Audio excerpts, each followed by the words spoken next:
Ma vie a été changée dans un culte, dans une réunion.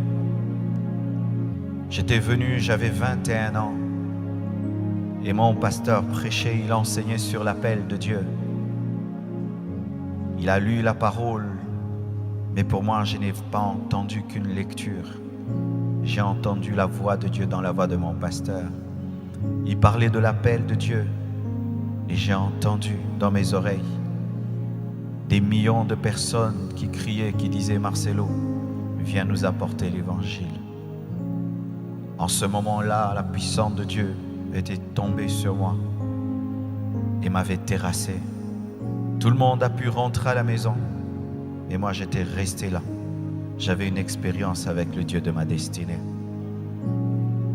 Et Dieu me parlait. Après cette expérience, j'ai couru à la maison parce que je ne voulais pas répondre à l'appel de Dieu. Et quand j'entre dans ma chambre, je ferme ma clé. Je trouve le Dieu que je fouillais m'attendait dans ma chambre. Il avait rempli la chambre. Il y avait une telle saturation de la présence de Dieu que j'avais du mal à respirer. Il y avait trop de Dieu, de sorte que j'avais du mal à respirer. Je ne peux vous expliquer cela. Et il m'a dit, que veux-tu que je te fasse pour que tu répondes à mon appel? Et comme je refusais de répondre à cet appel, j'ai fait 2 semaines sans dormir, où tout le temps la voix de Dieu me parlait, réponds à l'appel, réponds à l'appel. Pendant 2 semaines, j'ai eu une insomnie provoquée par l'appel de Dieu. Et étant donné que j'avais fait 2 semaines sans répondre à cet appel et sans dormir, j'ai eu un problème avec ma tête, de sorte que j'oubliais ce que je disais et je ressemblais un peu à un fou. Et on m'a amené dans un hôpital psychiatrique. Le médecin me regarde et il me dit que tout va bien. Et il dit qu'on m'enferme dans ma chambre pendant 2 semaines, que je ne voie personne, que je ne sorte pas. C'était une retraite imposée par Dieu. Et pendant 2 semaines, j'étais dans ma chambre. Et il y avait trop de Dieu dans cette chambre. Il me parlait tellement que je devais lui dire d'arrêter de me parler. Je devais prendre des cahiers, écrire vite et m'annoncer tout ce que je suis en train de vivre aujourd'hui. Quand j'avais 21 ans, il me disait, tu iras dans le monde entier, tu prêcheras ma parole. J'étais un jeune garçon, je n'avais même pas un passeport.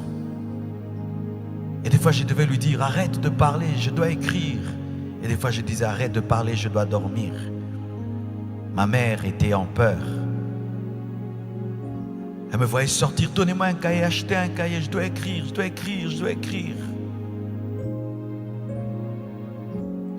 De sorte que si quelqu'un venait me voir, je pouvais dire en avance qui allait venir me voir.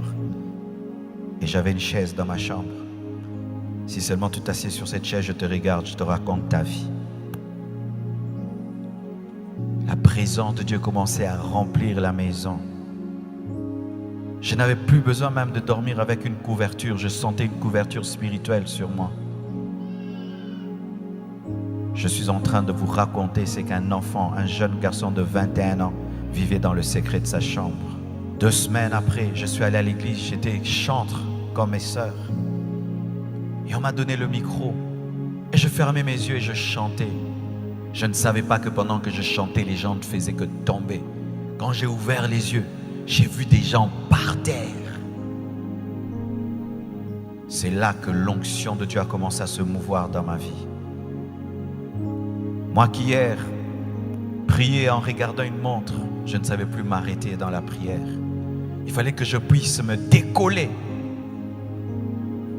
Les moments de prière étaient devenus des moments intenses, des moments d'intimité terrible. Et quand Dieu m'a dit de commencer l'église, j'ai fait 2 ans. 2 ans où je jeûnais chaque mercredi. Je veillais chaque vendredi. Et après, c'est comme si ça ne suffisait pas. J'avais maigri, j'avais atteint 45 kilos. C'était pas assez. Une soif me brûlait. Je devais connaître ce Dieu qui m'avait appelé. Je suis allé dans un jeûne de 11 jours où je ne prenais que de la bouillie. Le dernier jour de ce jeûne, un tonnerre a retenti et j'ai entendu une voix qui m'avait dit: aujourd'hui est né dans cette nation un grand serviteur de Dieu. Je suis sorti de cette retraite. Moi qui avant ne prêchais que 20 minutes et après je n'avais plus rien à dire. Quand j'ouvrais la Bible, je pouvais prêcher 1 heure, 2 heures et je ne finissais plus. Une onction de la connaissance de la parole était venue dans ma vie, dans la retraite. Les choses de Dieu existent, mes frères. Dieu est capable de te communiquer un dépôt spirituel que l'homme ne peut expliquer. Et je suis sorti de cette retraite et j'ai continué à prier. Et j'ai continué à prier jusqu'à ce que Dieu, un jour, alors que je marchais, il m'a arrêté et il m'a dit: c'est assez, tu as assez prié, commence l'église. J'ai dit: Dieu, je n'ai pas d'argent, comment je vais faire pour commencer l'église? Il m'a dit: tu vas mettre une chaire et tu vas parler. La première fois, c'était des enfants qui étaient devant moi. Il n'y avait même pas de tôle, ni des instruments. J'ai parlé sans instruments, sous le soleil, à des enfants. Et la puissance de Dieu est tombée sur eux. Quand la puissance de Dieu est tombée sur les enfants sont rentrés en parlant langue, raconter à leur maman ce qui leur était arrivé. Les mamans sont venues vérifier. La puissance de Dieu les a touchés. Et les papas sont venus vérifier. Et la puissance de Dieu les a touchés. C'est comme ça que l'église est née.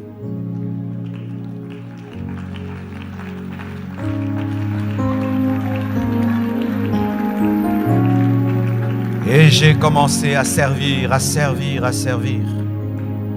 Mais à un certain niveau, j'avais senti que j'avais atteint une stagnation.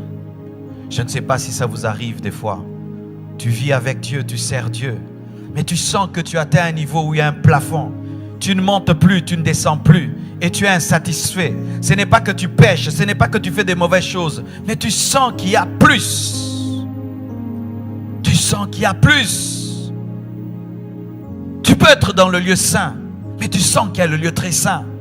Et le lieu saint est un bon lieu, mais tu sens qu'il y a quelque chose d'autre. Et j'ai commencé à sentir cela. Je n'avais pas un nom précis à donner à cela, mais je sentais que je ne vivais pas le tout de Dieu. Et un jour, dans une vision, je vois un homme de Dieu dans un songe. Il me dit: Marcelo, tu sais que tu es comme moi. Je dis: moi, comme toi? Non, je ne peux pas être comme toi. Tu es trop grand.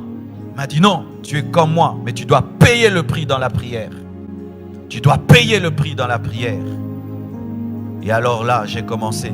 Un esprit de prière est venu sur ma vie.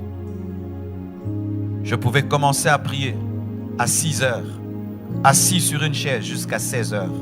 Et je ne sens pas le temps passer. Et des instructions que je n'avais pas reçues, des connexions que je n'avais pas eues, sont arrivées.